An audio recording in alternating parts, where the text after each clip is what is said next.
Oi, gente. Oi, gente, tudo bem? Como vocês estão?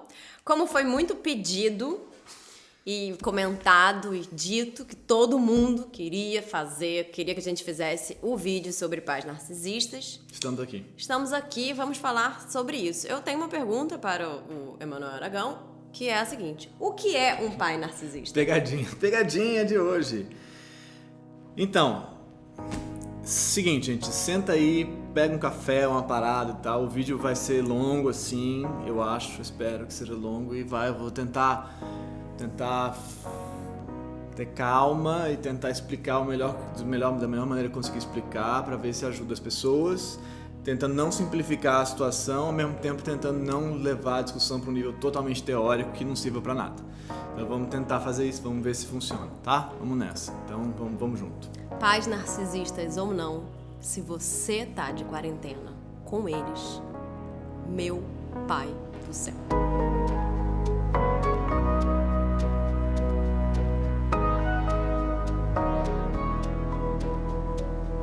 Que inferno que deve ser ter que dividir a quarentena com pai e mãe. Eu, graças a Deus, não estou passando por isso. Amo os meus pais. Beijos pra minha mãe, pra minha avó e pra você. Mas amo os meus pais narcisistas. Beijos pra vocês. Eu amo meus pais, minha mãe e meu pai, pessoas maravilhosas. Porém, realmente fico feliz de só ter que lidar com eles pelo telefone. E pelas mensagens de texto. Porque viver assim, preso na mesma casa que eles, ia ser bem puxado. É engraçado, minha mãe tá com o joelho quebrado, né? Então eu tenho que ir lá pra cuidar das coisas e tal. E minha mãe tem 70 e tantos anos e tal, não sei o quê. Então eu não, né, tenho que realmente ter um certo cuidado. E aí eu cuido da cachorra, aí limpo as paradas, aí ando com a cachorra dela, não sei o quê. Mas é muito bom, porque agora a gente se relaciona através de uma porta. Eu entro pela área, eu falo com ela através da porta e eu saio. Assim, são 10 minutos de relação, eu falo, cara, isso é a relação ideal com uma mãe. Assim, maravilhoso. É uma piada, mas é engraçado pensar isso. Bom, mas vamos lá. Inclusive esse livro aqui que eu vou usar hoje é da minha mãe, da senhora minha mãe, que é psicanalista, minha mãe. Não foi ela que escreveu. Não, ela comprou o livro, é dela, tá na biblioteca dela, ela emprestou pro Manuel. Não, é óbvio que não foi ela que escreveu. Eu até tenho um livro da minha mãe ali que eu poderia usar também para falar exatamente sobre o que eu vou falar hoje. Que é o... inclusive a mãe do Emanuel, ela é psicanalista, né? Não sei se vocês sabem. E ela escreve muitos livros sobre a relação mãe e bebê. Enfim, que tem tudo a ver com narcisismo. Então vamos lá, vamos concentrar. Primeiro é que essa história de mãe narcisista, pai narcisista virou uma moda do Google e YouTube, né? Então assim, tem a galera que tá com problemas com os pais, pesquisa lá minha mãe, sei lá o que, e aí sai mãe narcisista, aí a pessoa resolve o problema que ela tem com a mãe com esse título assim. Não, minha mãe é narcisista, por isso que é tão difícil a relação.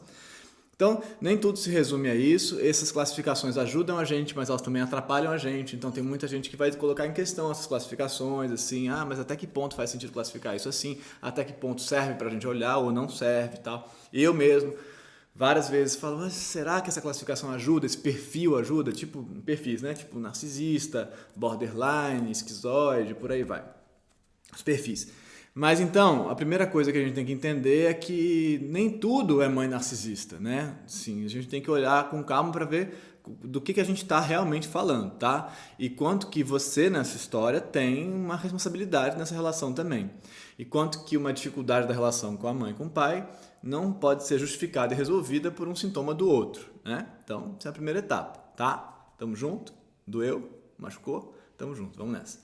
Então tá, primeiro texto que eu queria indicar é do nosso querido amigo Freud, aqui é um texto que está aqui no volume 12, que se chama Introdução ao Narcisismo. É um texto de 1914 ou 15, eu acho, sei lá. A gente podia chamar ele de Freudinho, né? Freudinho, mas hoje eu não vou ficar no Freud, porque esse texto aqui é o Freud tentando colocar dentro da teoria dele o narcisismo como questão, para dar conta de uma série de situações lá que tinham a ver com estruturas psíquicas específicas e de uma briga dele com Jung.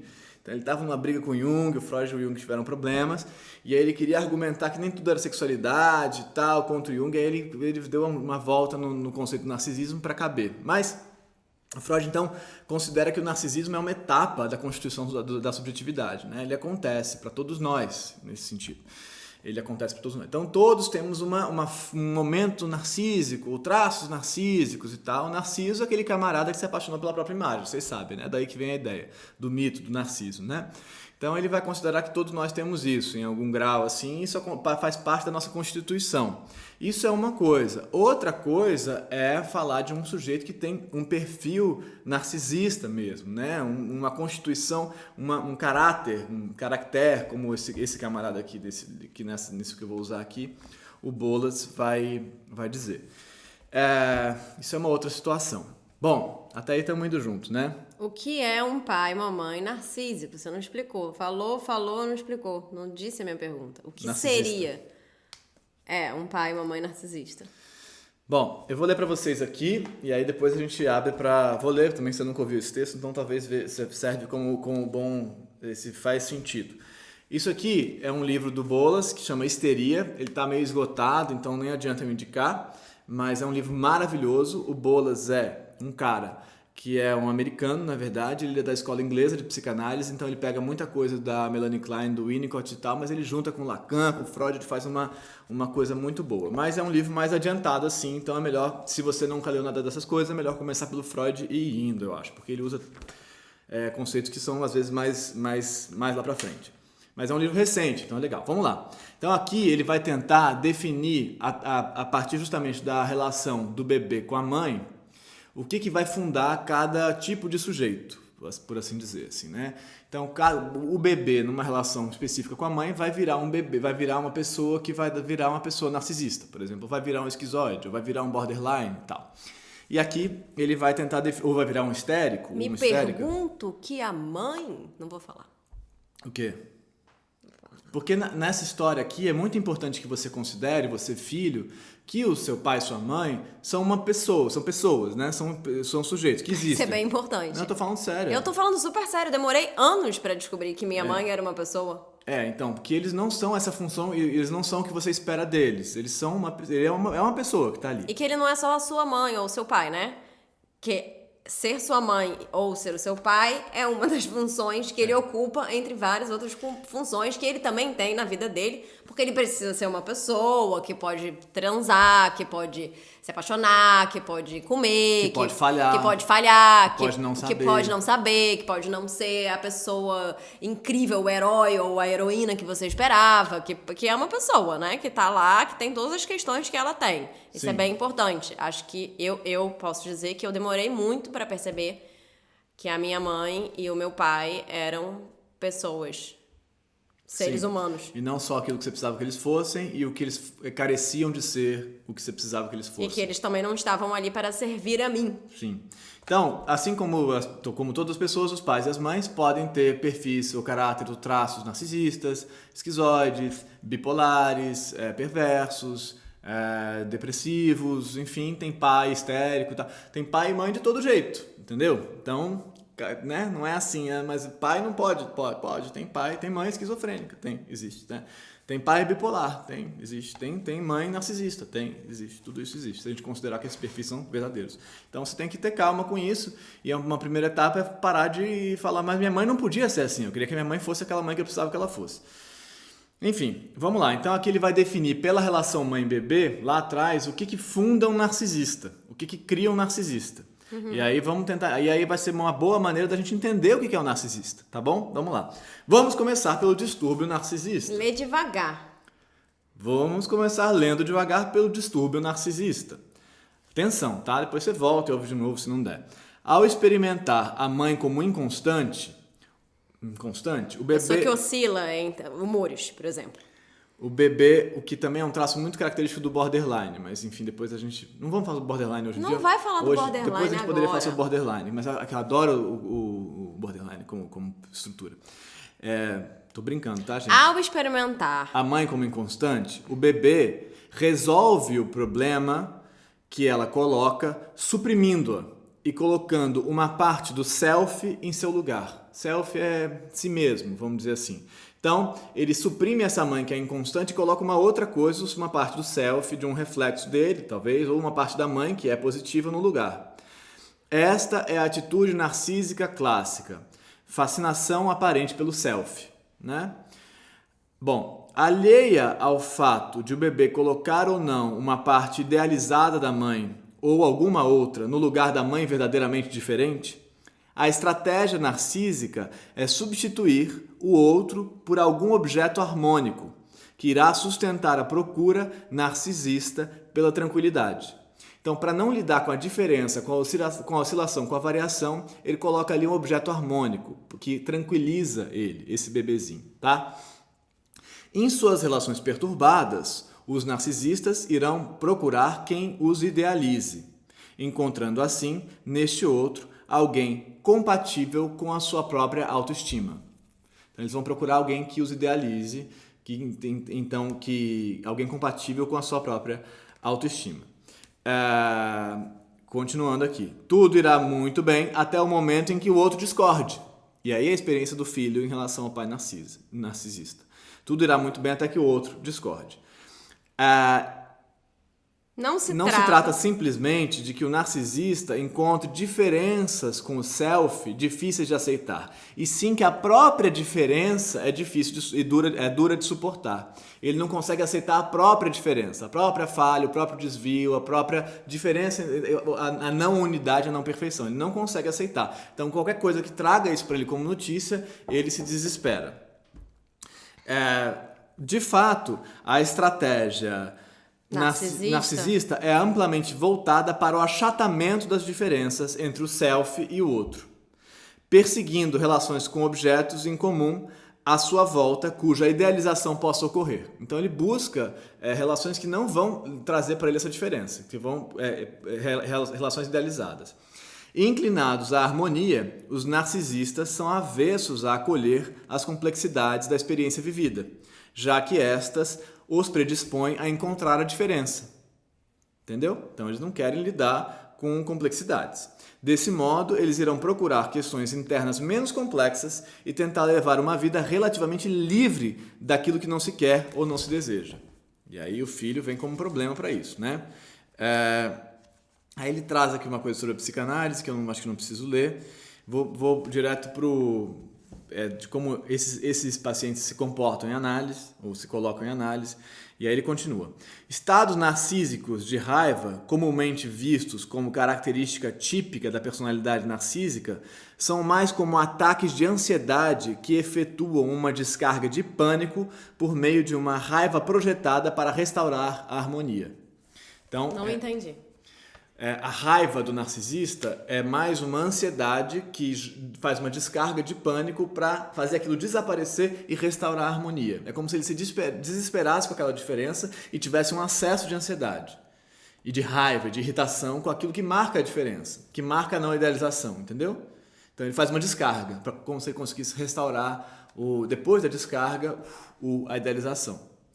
Então, aí o que ocorre? Os filhos, muitas vezes, para pais narcisistas, que têm essa dificuldade de lidar com essa própria diferença entre si e si mesmo, são a marca dessa diferença. Por exemplo, um filho, e aí a gente pode pensar que a gente encontra relações mais complexas ainda com identificações mais próximas do mesmo gênero. Então, mães narcisistas com filhas narcisistas, ou pais narcisistas com filhos narcisistas. Não é uma regra que eu estou falando, mas faz sentido pensar. Porque a identificação é mais intensa, então nessa identificação qualquer diferença é desesperadora.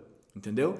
Então, qualquer notícia que o filho traga para esse pai narcisista ou para essa mãe narcisista de que isso não é perfeito, de que ele não é perfeito e de que a relação não é perfeita, é impossível de lidar.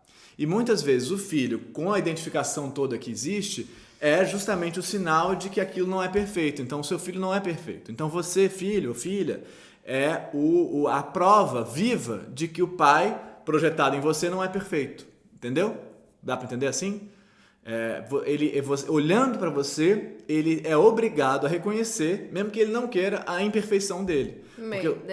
Dele mesmo. E isso é insuportável para muitos pais e mães narcisistas, porque ele não quer reconhecer essa imperfeição, ele não suporta isso, e aí você fica dizendo para ele que essa imperfeição existe sim, e você é a prova viva disso. Então ele te detesta tantas vezes, e te trata mal tantas vezes, e é agressivo, e tem acesso de raiva com você tantas vezes, e te diminui tantas vezes, e faz tudo aquilo que ele faz.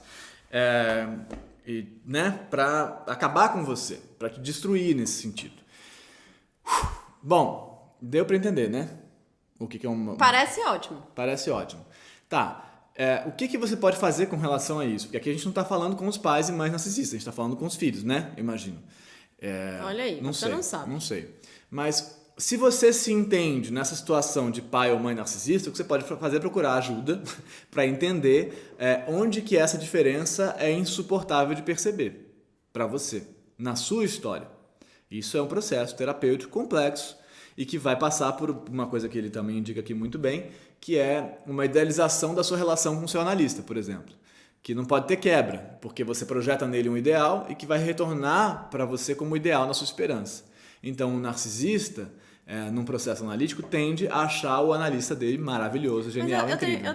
Tá, vai, segura, porque eu tenho uma pergunta. Tá, isso é uma parte, né, da história, mas isso é um caminho. Você sendo filho de uma figura que tem esses traços, assim, que tem caminho para isso, o que você tem que conseguir fazer, que é difícil de fazer, é se diferenciar dessa projeção que ele está aqui, desse insuportável, dessa idealização que ele encontra a diferença em você. Né? Então, um pouco como a gente falou sobre identificação projetiva num outro vídeo. Então, você tem que conseguir entender que esse incômodo dele, com a sua não perfeição, é o incômodo dele. Isso não quer dizer que você seja a falha que ele não suporta. Você não é a falha que ele não suporta, você é você. Para isso, você vai conseguir ter que entender quem é você nessa história, que não é o símbolo da falha para ele. Sacou? Isso é complexo de fazer. Terapia também, trabalho também. Vamos em frente, vamos trabalhar.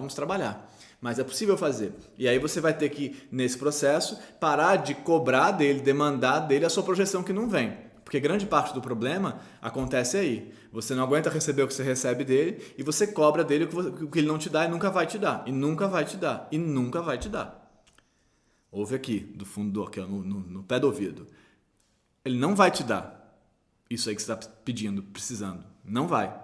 Pode te dar outras coisas, legais até talvez, mas isso aí que você está pedindo, esse cuidado, esse amparo, esse entendimento da sua fragilidade, da sua diferença, esse cuidado com você, esse contorno para a sua angústia, ele não vai dar. É insuportável para ele isso, entende? Ele não vai conseguir amparar a sua angústia. Então não peça isso dele. Você vai ter que conseguir elaborar a sua angústia de outras maneiras, não nessa relação. É duro, mas para mim é o único caminho possível. Enquanto você cobrar isso não vai ter fim. Pensando também que eu acho que, como você estava falando, né? Às vezes a internet vai e simplifica e achata um pouco as coisas e aí fala assim, pais e mães narcisistas. Total. As pessoas são muito mais complexas, né? A pessoa não é só uma mãe ou um pai narcisista. Não dá pra você dizer. A pessoa tem várias outras camadas de outras coisas ali acontecendo dentro dela. Então... acho interessante você dizer que a sua mãe ou seu pai, eles não vão conseguir te dar aquilo que falta em você. Porque é difícil mesmo, né? Eles não vão conseguir ser aquela idealização de pai e mãe que você fez deles. Eles são pessoas, eles vão ter as falhas que pessoas têm. Mas o fato deles serem narcisistas também não significa que eles não vão ter outras camadas que possam ser interessantes e outras camadas que possam ser também difíceis. E aí, como é que faz para você olhar para os seus pais e pensar que você é fruto deles e que por isso você é quem você é e você tem lá todas as suas questões e idiosincrasias e tal, que claro que o fato deles terem botado você no mundo e terem criado você lá quando você era um bebezinho e todas essas coisas que o Emmanuel fala, né? Todas essas questões da sua primeira existência ali, do momento em que tudo vai se construindo. É claro que você é um resultado disso, mas ao mesmo tempo você também é resultado de todas as suas experiências, das coisas que você já pensou sobre você, e do que você acha do mundo, e do que você leu, e do que você viu. Então, pensar que você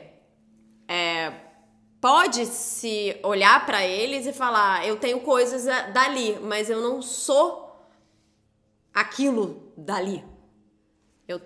Eu sou eu.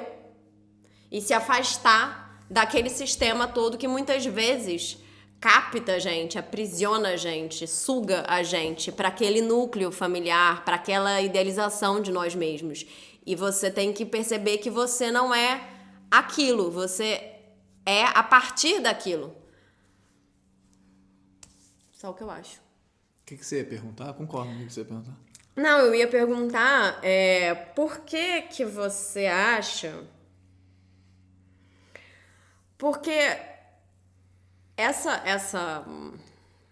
Aí tudo é culpa meio da mãe, né? Porque ninguém fala, o pai, sei Não, lá rapidinho, o quê. só É culpa dizer, da mãe. deixa eu dizer, A mãe tá sempre sendo culpada nessa merda, porque ela botou a criança, e a criança, não, o primeiro Freud, contato... O Freud, inclusive, não tá pensando na mãe, muito menos. O Freud, depois é que ele vai assumir o papel da ambivalência pré-edípica como fundamental no final da obra dele. Não, mas calma, deixa eu só explicar. É porque essa galera da escola inglesa, Melanie Klein, o Winnicott e tal, e o Bion, não sei o quê, são uma galera que dão uma sublinhada nessa primeira relação, nessa relação inaugural, que é uma relação meio pré-linguagem organizada, assim, sabe? Então, tudo que isso vai fundar na gente. E o Bolas vem disso, então isso tem a ver com isso.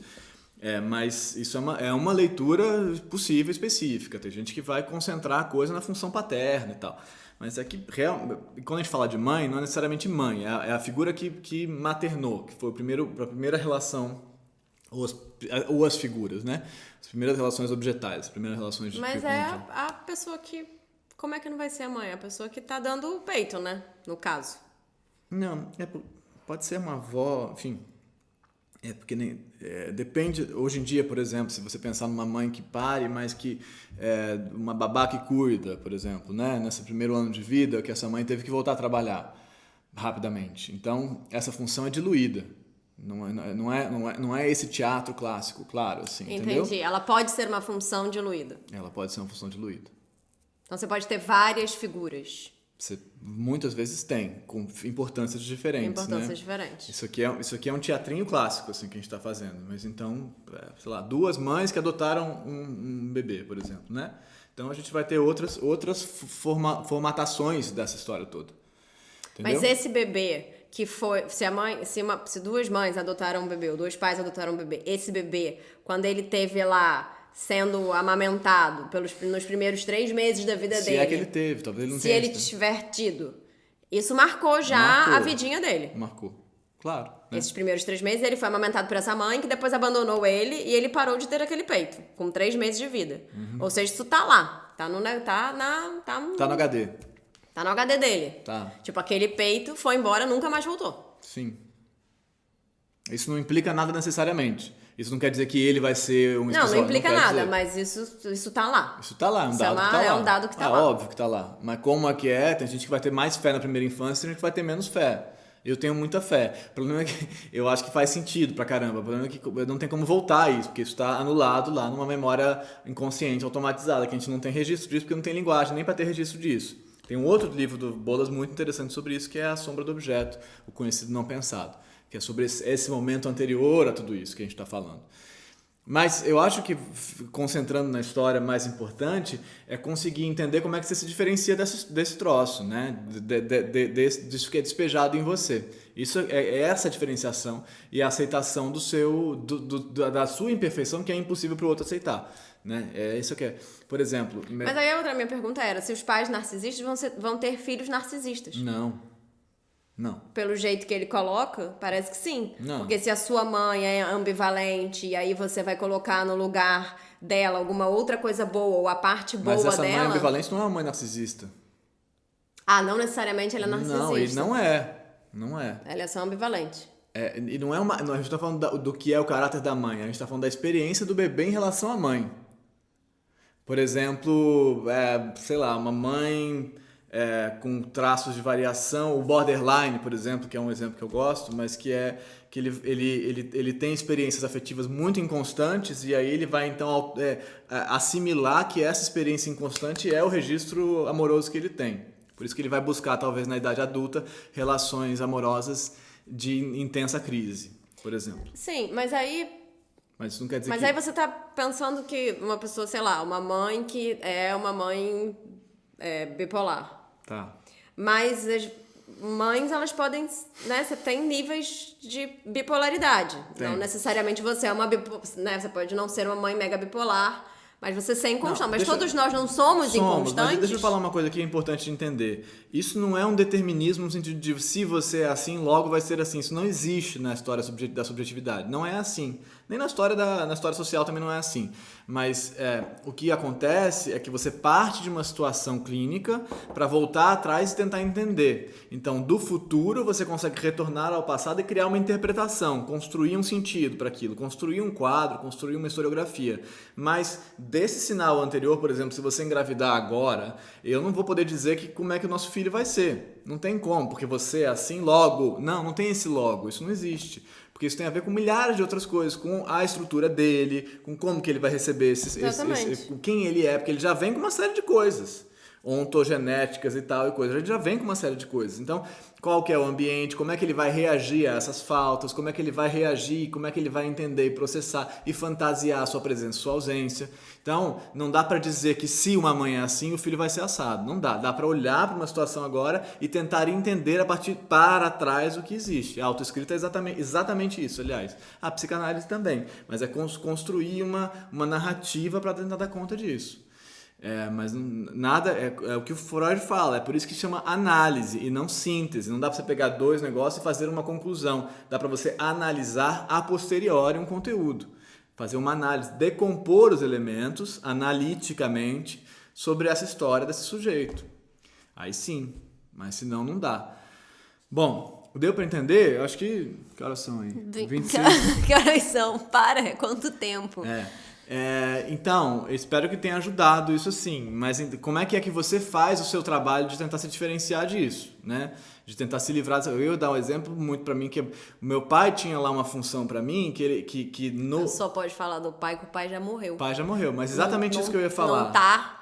Não, minha mãe também um pouco, mas minha mãe um pouco menos nesse sentido, mas falando que ele não vai assistir o vídeo e falar, como assim você tá falando? Então, mas o meu pai, ele tinha no delírio narcísico dele, uma projeção de um delírio narcísico em mim.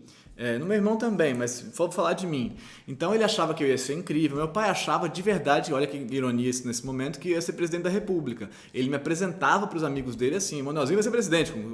Ele realmente achava isso. Coitado de você, né? Coitado de mim, coitado dele, coitado de todo mundo, mas é a vida. É um negócio que eu tive que processar. E aí então, sei lá, minha primeira monografia na filosofia, ele me mandou enquadrar, botou na parede, falou, isso aqui vou publicar, isso aqui é genial. Então um negócio assim maluco mesmo. Meu pai, coitado, mas era isso aí, era quem ele era. E aí só depois que ele morreu, que eu consegui então começar a realizar coisas para lidar com a diferença entre mim e mim mesmo, e eu mesmo. Então perceber que o objeto que eu produzia não era maravilhoso, mas era um objeto. Então eu fui fazer teatro, por exemplo. Só consegui fazer teatro porque meu pai tinha morrido.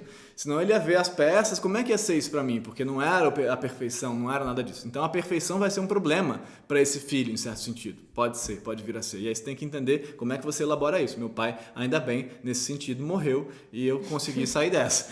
Se meu pai estivesse vivo ainda hoje, não sei se eu teria um canal no YouTube, provavelmente não. E é muito louco como a gente fica o tempo todo, por mais que a gente cresça e se desenvolva e fique independente, crie os nossos próprios caminhos, as profissões e tudo isso, em algum lugar ali muito primário a gente continua querendo agradar os nossos pais, a gente continua querendo que eles olhem pra gente e digam pra gente, nossa, é incrível isso que você fez. E quando isso não vem, ou quando ele critica isso, quando ele diz como foi que você falou isso, ou como foi que você botou isso no mundo, ou como foi que você terminou seu casamento, ou não namora mais aquela pessoa, ou vai desistir da sua faculdade, como é que você está fazendo isso? A gente se desestabiliza completamente e questiona todas as nossas opções e as nossas escolhas por conta de alguém que olha pra você e questiona a sua escolha. Mas aquele questionamento é tão primordial pra você, ele é tão básico na sua existência, você precisa tanto daquele olhar e daquela... Você não consegue se diferenciar desse olhar.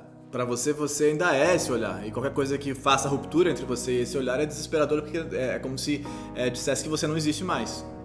É desesperador mesmo. Mas isso é o trabalho do seu processo de autopesquisa nesse sentido, né? E aí você precisa poder se libertar e poder desagradar o seu pai e a sua mãe e dizer, tudo bem, você acha que isso não é legal, mas eu acho isso legal. Continuarei achando o que eu acho legal. E lide você com o fato de você não achar a minha escolha legal.